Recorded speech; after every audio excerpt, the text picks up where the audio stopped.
The views and opinions of this broadcast do not reflect the views and opinions of Armed Media, New Productions and its affiliates. Enjoy the show.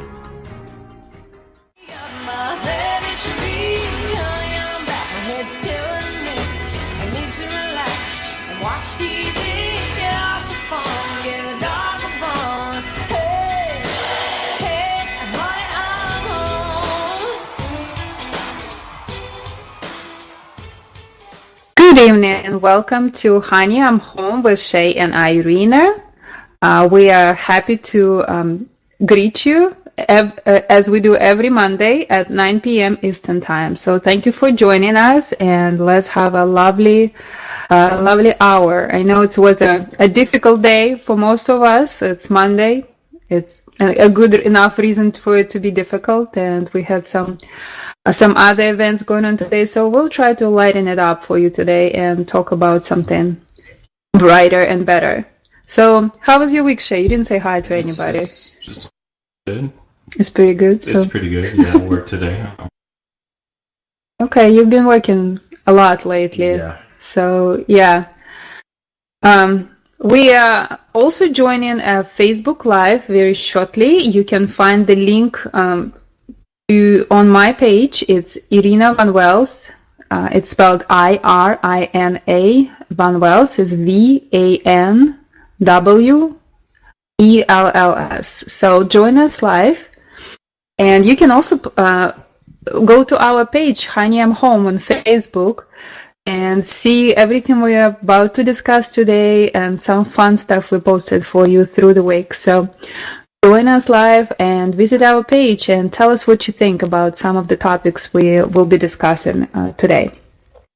So it was a pretty interesting week for us, very busy, but also full of some fun stuff. So I entered another competition. This week I will be competing in Miss Atlanta Fashion Week, so apparently I can leave without some kind of competition. It keeps me on my workout program, which I need to start shortly. I kind of set goals and I go towards, work towards them, and I kind of need this kind of events to keep me in shape most of the time. And we also had an interesting party this weekend. Oh, bad. Yes, it was a wrap party for one of the projects Shea was working on. So it was cool to see a lot of interesting people who I used to watch in the movies very recently, and now just being side by side with them. It's lots of fun. So yeah, and You're not gonna name drop? No, I'm not gonna name drop. Should we? I don't know. I don't like name dropping, but Okay. But it was interesting to see a lot of people, familiar faces. Well, it was an epic event for me. I know I will remember it for the rest of my life for sure. Without going into details. Well, Shea finally, we'll get back to that party, but Shea finally got his lordship. So as of right now, he's a Lord Van Wells. You got your lordship too. Oh, yes. We got our Lord and Ladyship from Great Britain. So we are Lord and Lady of the Manor from Great Britain. I mean, we bought land in Britain. Yeah, very, very small piece of land. It doesn't matter how much land we bought. We're Lord and Lady of the Manor. Okay, so we are now. I'm now Lord Shea Van Wells, and she's now Lady Irina Van Wells. Yes, so, sounds cool. We discussed that. Just sounds cool. We discussed that a couple shows ago as a joke, but one day I left my husband on a parking lot. I went shopping. I came back and he announced that from now on we are Lord and Lady Van Wells, which is interesting. Yeah.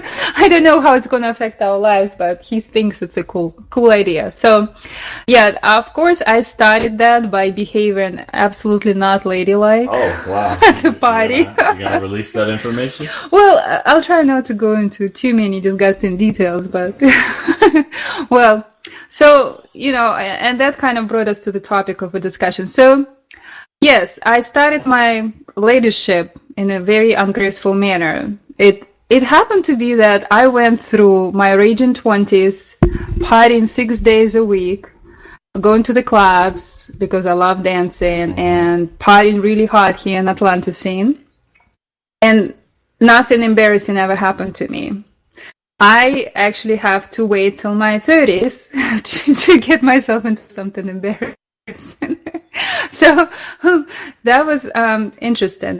So thank you so much for everybody, by the way, who's... You're not going to go into detail of what happened? I will. I just saying hi to everybody who's joining. Take the long story route to the okay, details. So long story short. Please.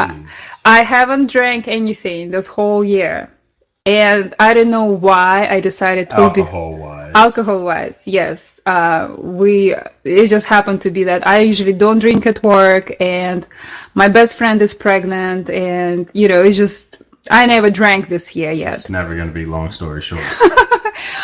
So I abused the free bar at the rap party. And I got super sick on my way back home. I didn't even know what happened. But apparently bartenders were really generous to my husband when he was getting drinks for me. And I felt like I drank at least a bottle of vodka. And not to mention that I am Russian, but I don't drink vodka. Last time I drank vodka, I was 25 years old. And I felt approximately the same way as I felt when I was 25 years old. So my drink of choice was wine recently. I don't know why I decided that would be vodka that night. So I got super sick on my way home, and my husband said I was like stumbling on people at the party and misbehaving.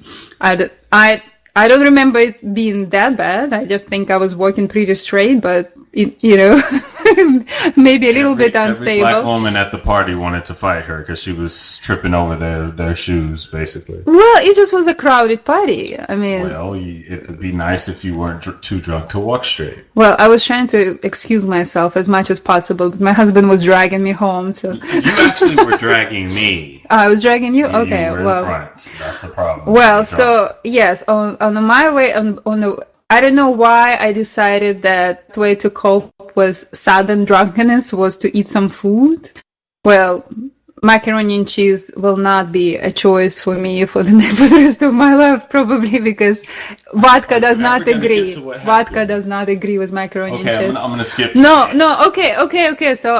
So we were driving back, and I got sick in an epic way. Like some people get sick at home in the comfort of their bathroom. No, it has to happen to me on a highway, and it happened in an epic way, and it was horrible. And I will remember that for the rest of my life. She threw up out the window, guys. Really? She could have said that 5 minutes ago. She threw up out the window. Well, you have on the highway. You have to 70 embarrass miles per hour. me. You have she to threw embarrass up out me. the window. Okay. That's what happened. Well, he has to repeat it 15 times to totally embarrass me in front of everybody. But yeah, it never happened to me in my teens. Never happened to me in my 20s. I had to wait till my 30s and until I get married. This was my question. Why couldn't it happen to some random boyfriend who I will break up with 2 weeks later or 3 months later? Why does it have to happen with my husband? And the car still smells terrible. Oh, be quiet. I'm trying my best. But it was like, I was questioning myself, why, of all people, it has to be my husband who has to witness that embarrassing moment of my life. So bad. Yeah? Oh, sorry. Well, we did our best. We upgraded our internet. The guy spent 4 hours trying to update our equipment and everything. But okay. So well, that was my embarrassing moment of the week and my epic fall, which I learned my lesson. Don't drink again that much. But it kind of brought me to the topic that are there things which you need to do at certain age and after certain age is just embarrassing? And you shouldn't do that. So what would be such things for you? And I feel like we're like in a space or something. It's like all slow motion there. No? At a certain age, you shouldn't do it anymore? Yeah. Like, for example, you reach your 30s. What do you think you shouldn't do in your 30s anymore? I can't think of a thing that I couldn't do in my 30s that I did in my... Well, what you think I is... still play video games. I still, I still watch cartoons. I don't see issue. I mean, I probably wouldn't go to like a teeny bopper concert anymore, like an NSYNC concert. I'll skip that. I don't know. I never went to an NSYNC concert anyway, but I mean, I wouldn't go to like an unage appropriate concert. Like, I'll just skip that. Well, talking about that, unless it's like a son or a daughter or a nephew or something, and I'm chaperoning. But other than that, I wouldn't go alone. Well, sometimes you cannot predict that, because I, for example, was at Jason Derulo's concert 2 years ago. Okay, there's an opening act. That's fine. And I was a fan of Jason Derulo, but when I saw the audience, it was like a high school. I mean, I couldn't. I was like probably the oldest person in the whole audience. If there was a Jackson 5 concert, I would go see little Michael Jackson right now. I mean, and I'm grown, so that's okay. But well, some of the articles we posted, they say, okay, at 30 you shouldn't clean your own bathroom, you should hire people to do that, you shouldn't iron your own shorts, you should go to the laundry, yes, and spend some time, more quality time, or you shouldn't borrow money from parents. Stuff like that. So that's stupid. It's stupid. You think it's okay to borrow money from parents when you're 30? Money from my mom. Oh my god! Yeah. I mean, I honestly have a problem with that. I think yes, after a certain age, you should be helping your parents. You shouldn't be asking. My mom sometimes. Sometimes she helps me sometimes. Well, I think like parents borrowing it should stop at a certain age, like probably around 25. I love borrowing money from my mom sometimes. Well, now you know. Trust me. I mean, she borrows money from me too, but it's just like, if my car is over there and she can get my like registration without me driving over there, I'm like, Mom, can you get my registration? Thanks, Mom. Well, I do feel like we all have our own thoughts, what is appropriate and not appropriate at a certain age. Mm-hmm. So, I mean, you said concerts. Well, I think it's not appropriate for people in their 30s to date people at their 18. 18 or 19 or, under 21. I think it's even illegal now. Like, what? If you're in your 30s and you're dating somebody who's not even 21 yet? No, it's legal to date anybody over 18. Well, but I think it's kind of weird. No, it's not weird. Over 18. You're good. Even if you're like 35 or 40. Absolutely. Well, apparently it didn't stop Hugh Hefner. He was always dating people not even half his age. Sometimes there was like 60 years difference and more. By the way, Hugh Hefner left us, unfortunately or fortunately. People have different opinions. You say fortunately? I mean, that's pretty messed up. I mean, some people feel like his influence was more negative than positive. So I don't know. I don't know if his death can change any negative influence. Brooke Shields in his magazine at 10 years old with no clothes on. That was kind of messed up. I mean, there's a lot of people who look at him as a pure evil. I personally don't really have strong opinions about him. I'm sure that he was loved by some people, and I was surprised he was married. Did you know he was married? He was married several times. No, I know, but he was legally married when he died. Yeah. And I think it's like 60 years difference. We're actually getting more complaints about the video now than we. Oh my gosh, would that ever stop? That's interesting. Well, we'll have to fix that again. Well, so yeah, Hugh Hefner left us, and what was that person today as well? Like they were talking about, that was kind of embarrassing when people were saying Tom Petty, maybe? Yeah, people were saying like rest in peace while he was still alive. I thought that was kind of weird. I mean, when you're on life support, like unconscious, you're not too early. Well, things could change. If it can, but oops, my bad. We thought you were almost gone. It's not like it was a big mistake. You were kind of not there right then. Well, I prefer to talk about who was born today. We kind of touched down on. I'm sure everybody you're going to talk about who was born today is probably not existing right now. Yes, existing. Donna Karan. Or Donna Karan, DKN New York, Donna Karan of New York. She's a famous fashion designer. I even wear some of her clothes. Yay! She was born today.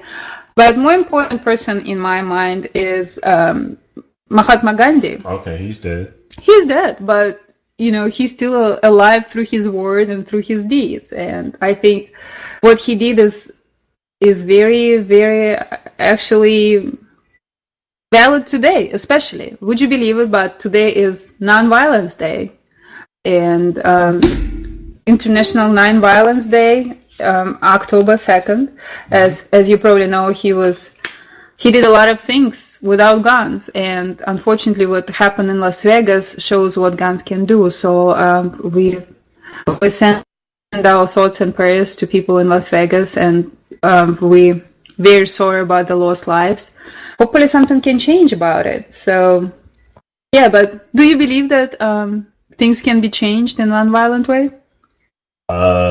Like make bullets extremely expensive? I'm not talking about any particular strategy for gun control, any particular strategy for, how. But can you believe that things can be done just through words and actions, without any violence, without any violence, No, violence is the only way things can change. To be honest with you, basically, violence makes people, think about consequences. Well, and if it's past violence, it makes you consider how to avoid that violence in the future. Well, you can call me idealist, but I believe that a lot of things can be accomplished without violence. It kind of brings me to a topic of my work this week. I was actually working in a movie about Rosa Parks, and it was such an honor for me to be filming inside of the original boss where everything happened. And she wasn't a violent person, but she was able to make such a big difference for many people by her simple action of refusing to obey whatever the law was at the time and refusing her seat. It's a simple thing. She stood up for her values, and she actually affected the change. She didn't deal with violence because Black women at the time didn't really get the brunt end of most of the violence. Other people in the culture did, but it was her being able to get the shield of being a woman that allowed her to be a civil rights icon. Had been a man, she would have died. Well, I agree that most of the leaders who used nonviolence ended up in assassination, including Mahatma Gandhi. Mm-hmm. But before he was assassinated, he did a lot of things and changed a lot of things. But you said, do you think stuff could change without violence? And I'm saying no. Well, they're still getting killed. They proved that without using violence, they were killed. I didn't say but they brought the change. Without violence, violence was used on them. Without violence does not exist. But those people didn't change anything. Those people are forgotten. Do you know who killed him? Do you know who killed him? I personally don't. But I think we don't know who killed King either, because the person who went to jail for it was not the person who pulled the trigger. Well, so my point is, those people still live through their words and through their actions. And people who killed them, they didn't live. What they accomplished. Okay. But even the accomplishers regretted the nonviolent movement that he led. That was the issue that he had. Well, I don't think Gandhi regretted the movement that he led, and people who he inspired, like in South Africa and civil rights movement all over the world. I don't think those people had him not using nonviolence. I was actually surprised to find out when I was reading about him that he was greatly influenced by a Russian writer, great, but Leo Tolstoy. Do you know he was extremely racist also? Read about that, baby. Okay, but he was. I doubt he was. No, he absolutely. I doubt he was. He absolutely was. Well, what I know about him. You've never read that part about him. You've never. I've read the whole autobiography of him. Why would it say anything about? But it tells me how the person thinks. It doesn't tell you he was racist. I can say every Indian's racist, but I'm saying during that time period, that was the norm. It really was. But you can read about it on your own time, but he was. Well, what I learned about him, that he was greatly influenced by great Russian writer, which, as I started, Leo Tolstoy. If you ever read War and Peace. That's great. I know. And you know what? I didn't know they actually had Tolstoy farms in South Africa. That was something new to me. I mean, what Tolstoy did, he was a rich nobleman, but he decided to live a simple life. And he was actually like working on a farm on his estate and living a very simple life, and actually trying to not just preach but live his values.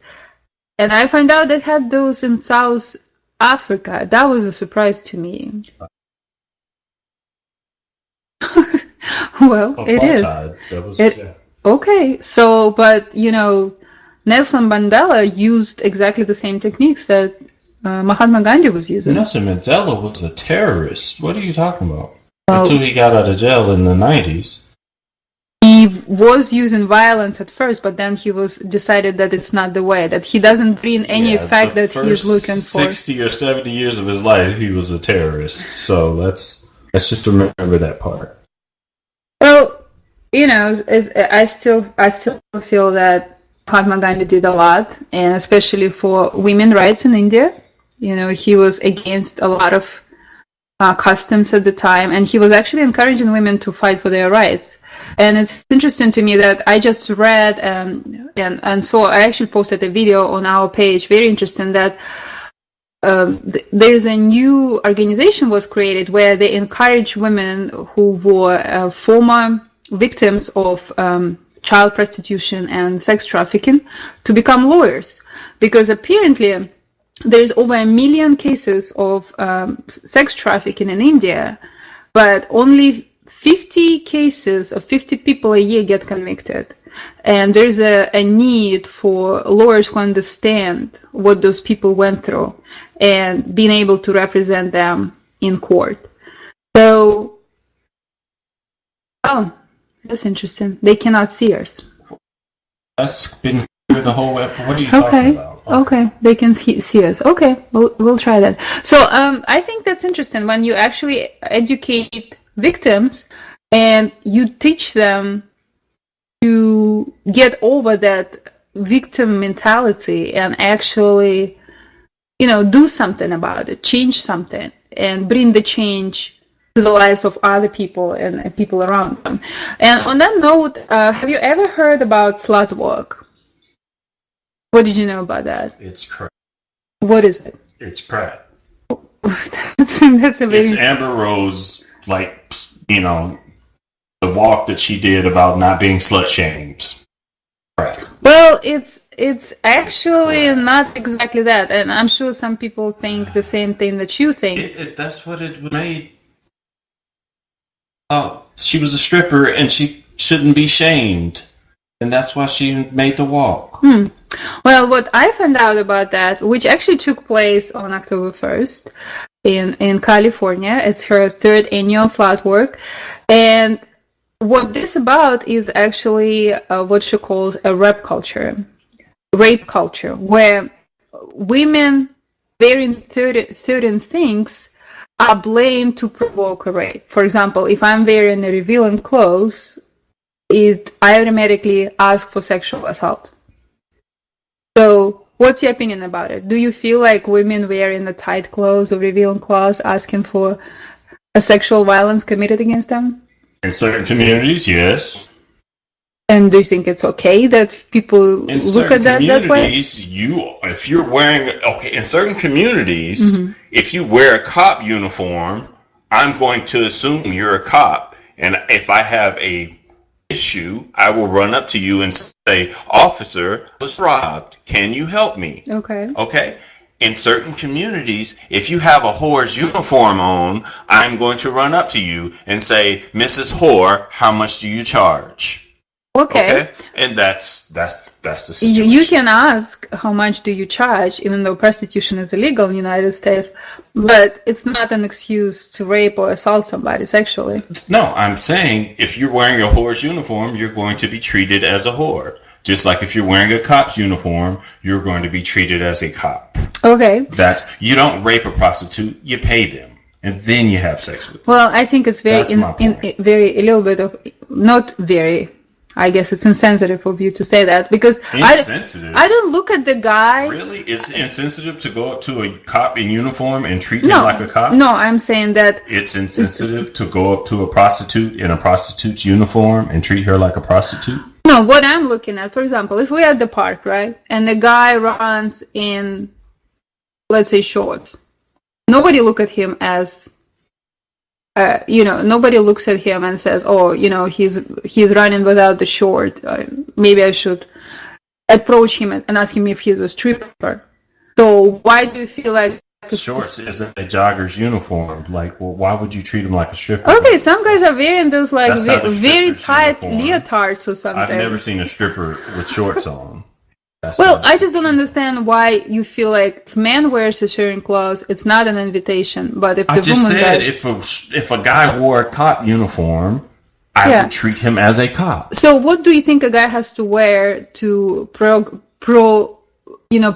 that sexual invitation towards someone? If he has on gayest uniform I've ever seen in my life, with like feathers and a sailor hat and bell bottoms and with the butt out and chaps on and cowboy boots, I would assume that he would get approached by gay men sexually. I'm asking for a heterosexual man. What a heterosexual male has to wear to give you the right to sexually approach him? I mean, there's not an outfit that a heterosexual male could wear. Really? So heterosexual woman can wear something that's considered to be a prostitute. Anything that a heterosexual male would wear that would get women to approach, maybe like a fireman's outfit, anything the heterosexual male would wear that would get women to approach him is the same thing a gay man would approach a man. It's kind of if like his shirt is unbuttoned and things like that, that's also gay attracting. So if a straight male goes shirtless, would we consider that a sexual invitation? Like a gay person would, probably. No, we're talking about straight guys. I'm talking about you. Like you like to wear bright clothes, like shiny jackets and stuff. Like that's what I'm saying. A gay person. Leave alone the gay people. I'm talking about straight guys. Straight guys. Give me an example of something the straight man would wear, which can be considered a sexual invitation. To who? To women, to other men. That's what I'm saying. Anything a gay guy would be attracted to, a woman would necessarily be attracted to. A guy with his shirt off, a gay guy would like it, a woman would like it. That's what I'm saying. What about the straight guy? What do you mean a straight guy? A straight guy advertising himself as a sexual object. Let's say all the women.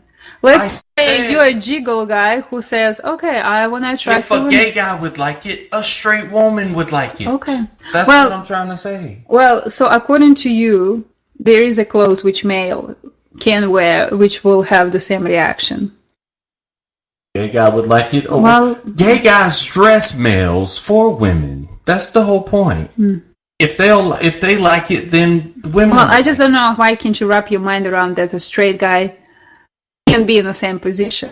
Like you can even like wrap your mind around. Like it's okay for women. Straight guys aren't necessarily sexualized in modern culture. Okay, so maybe that's the problem. They're not sexualized. So maybe that's the problem. That it's okay to sexualize women and sexualize. Okay.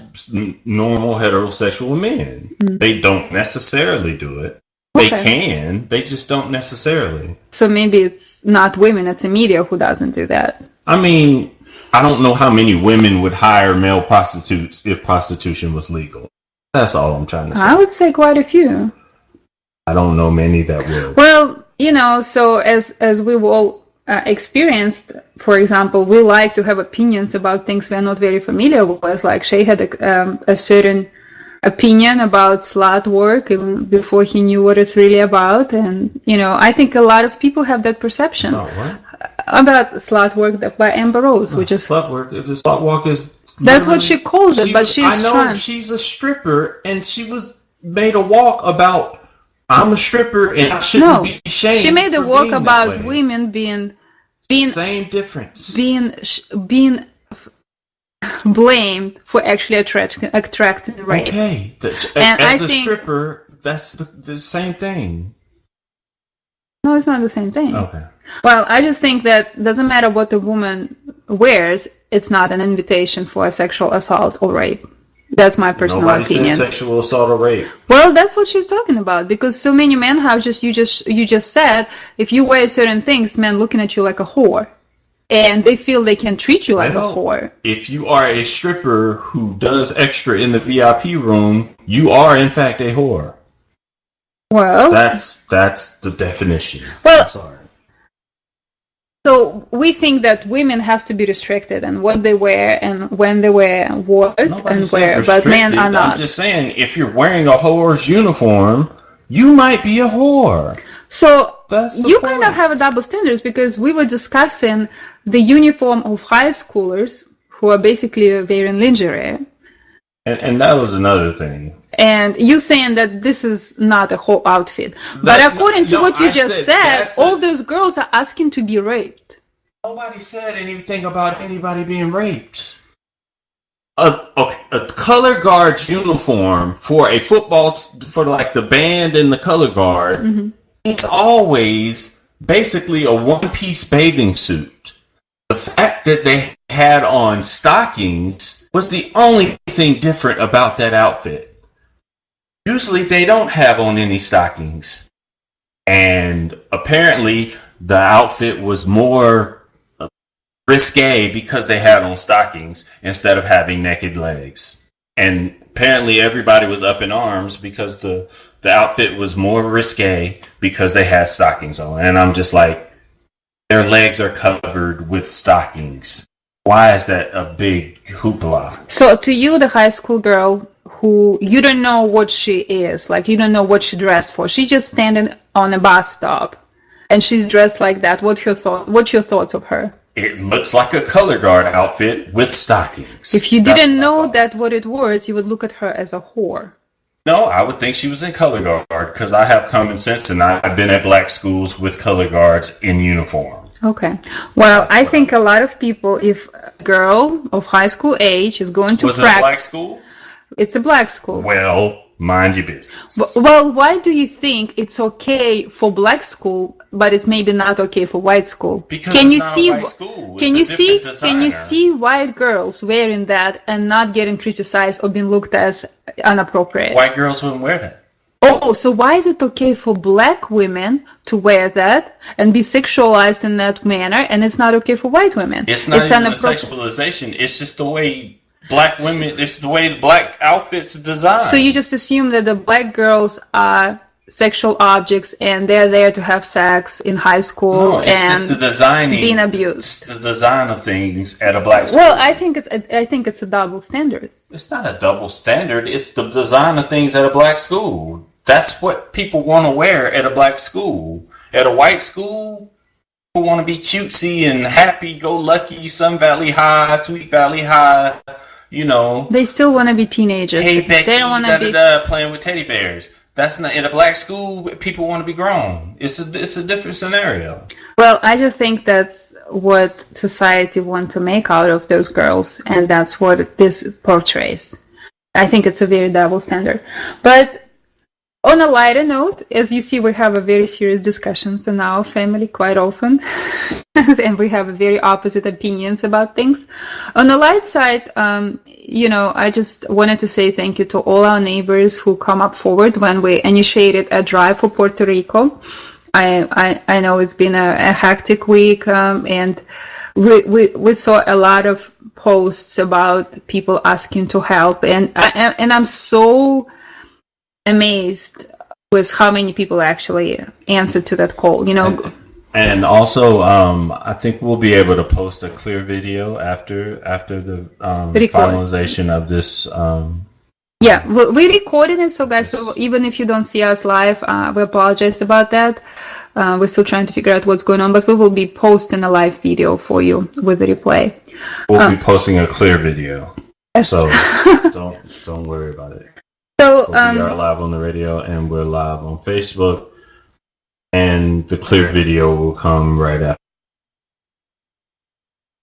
Yes. So once again, thank you for everyone who responded to us, And it was great to see the neighbors helping out. It was great to see all the people who volunteered on weekend to organize it and accepted donations. And that was really makes me proud to live in America. The generosity and kindness of people and helping each other when times are really tough. I think when people meet and help each other on one-on-one level with no politics in the world, that's what really makes the difference. So thank you so much, everybody. And if you still want to donate, I posted some information on our page if you live in Atlanta area, or if also on national level. They still need your help, guys. So yeah, I know attention is drawn by some other issues at this time, but those people still need our help. And thank you to everybody who is helping. So that something I wanted to mention. Also, going back to the topic of the day, the shooting in Las Vegas, I found it a very interesting video recently where they actually had a training in Salt Lake City for police department, and they were able to achieve 0 shootings for a year. So apparently there is a way to de-escalate, violence and make sure that our officers are safe, but at the same time there is not unnecessary use of force or unnecessary killings on the streets. Mormons ain't gonna shoot nobody. So you think it's an environment? Yeah. Well, apparently they had that problem. They had shootings, and it's the matter of retraining people. That helped to bring it to 0. Shooting at people, come on. That's a flawed city, structure. Flawed city for the experiment. It's a flawed city for the experiment. Come on now. Mormons don't pack AK-47s. Well, I still think we can learn from experience of that city and try to apply it in other levels. You can say that in Atlanta area, you can apply it in one county and after another and after another. Call me idealist, but I think when you're trying to look at everything as a problem not solved, you kind of pass on the solutions. Why don't look for solutions? I do look for solutions. Why did my solutions down? Was charging a lot for bullets would help salutes. I don't know. I don't think that. I think it's a mindset. It's a mindset because, if you operate as a hammer, everything is a nail to you. So if you only believe that violence and force can solve problems, you will look at everything from that angle. Nobody's talking about violence and force. I'm talking about, $10 bullets. Well, it's just, in my opinion, don't shoot at too many people unless you're really mad, because that's the, in my opinion, it will expensive murder. It will just create a lot of black market, or people will start making them at home. Okay, let them make it at home, and there'll be some flawed bullets, and people won't be getting killed. Well, I just think we need a referendum, honestly, on this issue. We need to ask people's opinion, and if majority of country thinks, okay, we're okay with what's going on, what can we do? Nobody cares what the majority of the country thinks. They've already had polls, and the polls said one thing, and the country didn't really care.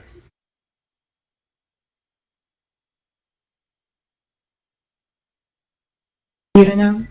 I don't know why, back on polls anymore. Well, it amazes me because I remember growing up in Russia, we had guns, but you never hear about mass shootings in Russia because they make it so complicated to maintain your license or buy your weapons. You basically every year you have to prove that you're still eligible to keep your guns. And I'm not saying take them away. I'm just saying there should be bigger controls than that. And it apparently works in other countries, so I hope it will work in the United States as well at some point. But going back to a little bit different topics, I wanted to actually ask you something. So we were at this party. We're totally changing gears, right? Here. And the issue of networking came up. So do you believe you can network as a couple? Or do you think you can only network as individuals at the parties? Like if you go somewhere in a new social setting, and how do you connect? Because I think we're just like a newly married couple who's still trying to find it out. What's the best way to do it? So what's your strategy of connecting? Just leave me on the sofa and go meet people? I can't network with you. You cannot network with me. No, you mess my style up. Okay, but you have a style of single guy. Okay, but it's still my style. So don't you think your style needs to change as you got married? No, my style is my style. It's never really gonna be, I don't know if I can integrate you into my style. I'm sorry. I mean, I don't know. It's my style. I have my style as a single woman, and apparently, okay, use your style. You were not very happy with my style of connecting with people. I don't care. Like, you can go do your style, flirting with dude's style. That's fine. But I'm just saying, like my style. Sometimes I might have to break the rules for my style. Even though I had to ask permission to do some of the things for my networking. Well, apparently it didn't work. I have to go with the flow and do stuff. I can't stop my flow to ask for permission because it messes my timing up. Oh, really? It does. Well, I just think that you don't realize that how women think. So this was the situation at the party. He sees a lady who he asked me, like, can I go and offer her a drink? I said, okay, go offer her a drink. So she sees him getting up from the sofa where we were sitting, getting up, coming to her and asking her if he can get her a drink or whatever he said. And the way the woman looked at me, it was like, okay, that's creepy. You just got up from your girl and come to me. And of course she said no. I mean, Shay's explanation is, well, she just didn't want a drink. My explanation to him was, well, it happened to me, if some guy just left his girl and come to me and offered me a drink, I would look at him like, you are not a very nice guy. The least I would tell. And in my mind, you're a creep. I will remember all the cheating scandals and all the guys who ever hurt my feelings. And I would associate all that with you. And I think of you very little at that moment. Well, from my side of things, I'm sitting there next to the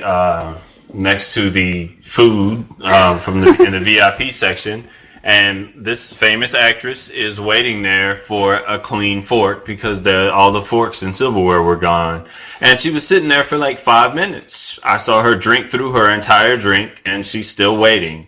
And since I'm sitting closest to her, I asked my wife before I get up, can I, offer to refill her drink? Because I'm, sitting between the bar and her.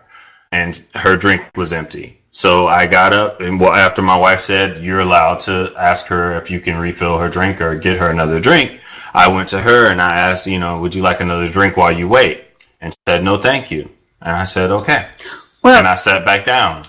That wasn't a big deal for me. But what I was trying to do is, get closer to her so my wife could get a picture with her later, because this was one of the women that my wife was begging us to get a picture with. And I wanted to develop a relationship with her so we wouldn't be bugging her to be asking for a picture later. Well, you see, my thing, as I said, if I was in her place and the way she looked at me, it just, her eyes were telling me like, okay, that's so weird. Like, I'm like almost embarrassed at this moment. So I was telling him like, okay, if I were at your place, that's where approach me would be, oh, my wife and I think that you look gorgeous in this outfit. Start with a compliment. Start with compliment or something. But you establish right away that you're not. That sounds like I'm trying to bring her home with us or something. No. My wife and I think you're gorgeous. Well, that's bad from the beginning. Okay, but I think you have to establish that, relationship, that how are you related to this woman? He was thinking for, well, later I will have a chance to explain. No, you don't have a chance to make a first impression twice. You don't have a chance to... I feel you, Carlos. I mean, I don't think you have... What does Carlos has to say? Don't worry about it. You won't even get it. Okay. Well, you don't have a chance to approach the same person twice. And, like, if you, I don't know what your story is with the girl. I'm looking at you like, okay, you probably piss her off, or you're trying to get on her nerves, and you're trying to get me in the middle of that. I don't want to be part of that. So I think when you, as a couple, you think too much. Well, I'm just telling you how I would be in this situation. How would I react? Style look. That's all you're doing. Well, I'm just telling you that when you're a couple, your style has to adjust, because otherwise it creates the problem. You feel like when I'm connecting with a guy, you feel like I'm inappropriately touching him, or I'm talking to him, or I'm flirting with him. You do you. I do me. Well, don't worry about what I'm doing. It's apparently not effective. It's not working. It's effective when it's effective. Don't worry. You saw that as something wrong with it.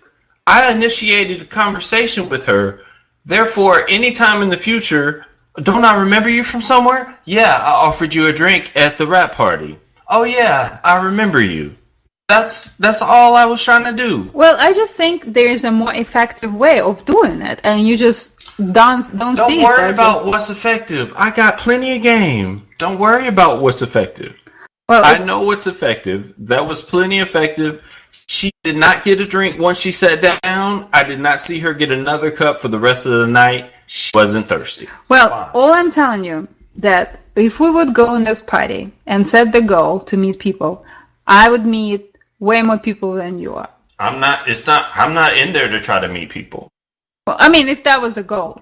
If it was a goal, everybody who walked past me waved at me and said hello. Okay, sometimes, like for example, I can walk into the room, I can walk into the room, and I can meet every single person in that room. Good for you. And I can leave with half of them thinking I'm their best friend. That's not my style. Okay, so my question was, should the style change since you get married? And is there an effective way to network as a couple? So I believe it is, but you apparently deny my strategy, and you say that you will continue to do what you're doing. So, okay. But as I said, I think you will, when people see me next to you and you're trying to approach them as you used to approach women as a single guy, you will get a lot of rejections. Approach them as a single guy. I was trying to approach her as a gentleman. Would you like your drink refilled while you wait? Okay, and I told you how a woman would look at that. A woman would look at that like I'm a gentleman. Yeah, sure, okay. And I'll get her a drink and sit back down with my wife. That's not how she looked at me. I'll tell you that much. Like, we women can understand what we mean. All right. And as a woman, I tell you, like, your impression of you wasn't the best. Okay. Everybody doesn't get me. Some people do. Okay. That's... Well, those guys who trust my opinion, I'm telling you, so if you establish the relationship early and you lead with a compliment, you can initiate a friendly conversation with a woman. Like, I would not feel offended. She wanted to know who you were. She could have asked me, and then I could have easily told her. Well, as I said, I wouldn't be offended if somebody comes over and says, like, oh, I'm here with my wife, and, we met, blah, blah. I'm not offering that kind of information. It's not my style to offer information. If she's inquisitive, she would ask me, and that's how you build a conversation. You have an air of mystery about you, and let her ask for information. That's my style. I'm not coming up giving an open book, like, information, but that's not what you do. Okay, guys, we'll keep you updated on how our networking styles work, and see how today's game work on the rest of the women. I'm just afraid that I will get more of those looks, but we'll see.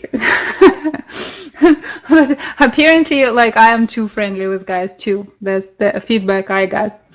But, I think my problem is, like, I just touch people when I talk to them, on the shoulder, on a hand, or somewhere. I don't know why. It just establishes that connection right away in my mind. It just happens naturally. But apparently, as a married woman, I shouldn't touch men too much. Even if on the shoulder or something. Like, keep your distance. So I'm learning to adjust my style a little bit as well. So... couple events are coming up. We actually will have guests. Hopefully we will figure out how to work our equipment by then. But on October 16th, we will have Jay Harper with us. She will be starring in a performance. It's called A One Night Stand with 9. I'm like super interested. Who are the 9? Are those 9 different people? What's going on? Like that name just intrigues me. You just made that whole thing sound sexual. I'm just like wondering what's going on. It's like a one night stand with 9. I'm intrigued by the. Okay. I'm so intrigued by the name of this show. I can't wait to ask her what's going to happen during the show. And you can find more information. And if you live in Atlanta, you can buy tickets and actually come and see the show. It's on November 18th. But I'm looking forward to seeing Jay and asking her all the questions about it and learning more about her. So that will happen on October 16th. I also would like to invite you to go to and watch The Sunshine Boys. It's a stage play which will be at Tucker Recreation Center here in Georgia.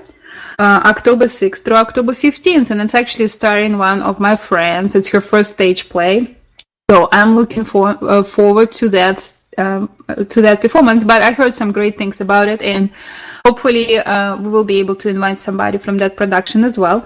But if not, please visit our page, Honey, I'm Home on Facebook, and you can find more information about tickets over there. So yeah, those are some things that are coming up in the next 2 weeks if you're looking for something to do in Atlanta. And of course, come and support me at Miss Fashion Week competition Atlanta. It will be on October 15th. I will post more information about it, and I will appreciate all the cheers and support from those who are here in Atlanta. It will be interesting. It's going to be a lot of beautiful ladies competing in it, and I think you guys will have fun. So that's what I wanted to mention. What about you, Shea? You don't know. I'm working again tomorrow on the show Atlanta. Oh yeah, it's gonna be fun. I'm looking forward to the second season. I think the first season was great, and hopefully second season will be just as interesting. So we'll be working. Class tomorrow. Yes, I have. About your class. Oh gosh, that program. I think I complained, and I'm like super excited. I'm super stressed about that class. It's an improvisation program at the theater, and as I said, it's very challenging because you have to be on your toes every week. You have to be very creative for 2 hours, and you have to push your boundaries and do things that I would not normally do. But I like it because it stimulates my creativity, and it teaches me to fail fast and often. And we have a wonderful instructor who worked as a performer for over 20 years. And of course, I'm learning a lot. I think I'm learning so much from my peers, because I think you learn the most when you are the worst in the room. I'm probably not the worst in the room, but sometimes I feel like the worst in the room. But I don't want to go anywhere else, because I learned so much from the talented people I'm working with just by watching them, by trying hard and trying to keep up with them. And, I think it's the best. Of course, I would have been more comfortable somewhere on level 101, where we start from the very beginning and people have no acting experience or anything like that. But I like to challenge myself. The more you get to know me, the more you understand that I love challenging myself. That's why I go through all those competitions and put myself in demanding programs. But that helps me to grow. It helps me to develop as an actor. And theater is my first love. Movie, of course, is very interesting. So theater's your first love? Theater is my first love. No, I love theater. At high school, that was just my life. Rehearsals and performances. So, yes, well, we'll tell you more. Go visit our page and see all the interesting topics that we mentioned today. You can read and watch for yourself. Leave your comments. And if you have any questions for Jay Harper on October 16th, comment and we will make sure to ask her. So, right, thank you so much for joining us. We will see you next week, and we'll continue to improve our show quality. All right. Bye. Bye.